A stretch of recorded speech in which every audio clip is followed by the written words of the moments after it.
안녕하세요, 여러분. 저는 물리, 화학, 생명과학을 가르치는 과학 선생입니다. 오늘은 많은 과학책을 읽으며 깨달은 나라는 존재에 대한 이야기를 나누고자 합니다. 저는 어릴 적 꿈이 과학자였어요. 아프지 않았다면 지금쯤 미국에서 과학자가 되었을지도 모르죠. 대기업에 입사하고 3년이 지난 후 회사를 그만두고 창업을 하였습니다. 그 이후로 실패를 거듭하며 오랜 시간 동안 쉽지 않은 시기를 보내야 했습니다. 30대 중반, 내 인생이 왜 이렇게 되어버렸을까 하는 깊은 자괴감 속에서 우울증을 겪었고 그 시기에 불교에 심취하게 되었습니다. 불교는 저로 하여금 현재의 나를 존중하게 만들었고 자신감과 희망, 도전 정신을 회복하여 중년 초반을 활기차게 살아갈 수 있는 힘이 되어 주었습니다. 중년 후반에 접어들면서는 오랜 불교 신앙을 벗어나 독서와 사색을 통해 인생의 더욱 깊은 맛을 느끼고 있습니다. 지금은 영혼도 윤회도 과거의 업도 믿지 않습니다. 대신 지금까지 배워온 과학 지식을 바탕으로 자연을 있는 그대로 바라보며 깊은 경이로움을 느낍니다. 그리고 나라는 존재, 그 자체만으로도 생에 대한 환희와 즐거움을 느끼고 있습니다. 이렇게 살아가다 죽으면 나는 사라지고 없어진다고 생각합니다. 하지만 이제 그것이 슬프거나 허무한 일로 느껴지지 않습니다. 왜 이런 생각을 하게 되었을까요?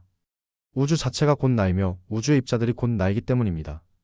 지금 이 순간에도 제 몸을 구성하는 입자들은 활발히 유기적으로 연결되어 변화하면서 나라는 시스템을 유지하고 있습니다. 우주는 열역학 제2법칙, 즉 엔트로피의 법칙에 따라 변화해 갑니다. 엔트로피 법칙에 따르면 우주의 모든 입자는 점점 더 흩어지는 방향으로 나아갑니다. 그런데 생명체는 일시적으로 엔트로피의 증가를 억제하며 자신을 유지하고 있는 예외적인 존재입니다.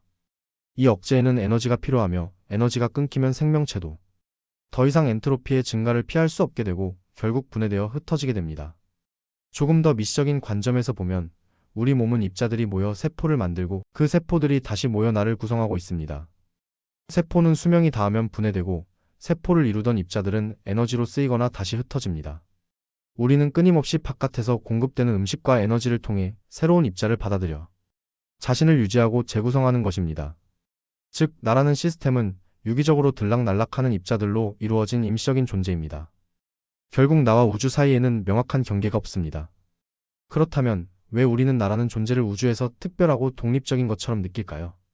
이 환상은 인류의 진화 과정에서 뇌가 만들어낸 감각 때문입니다. 세계적인 신경과학자 그레고리 번스는 나라는 감각이 뇌에서 어떻게 만들어지는지를 설명합니다. 나라는 존재는 우주로부터 독립된 개체가 아니라 우주 안에서 일어나는 하나의 물리 현상일 뿐입니다.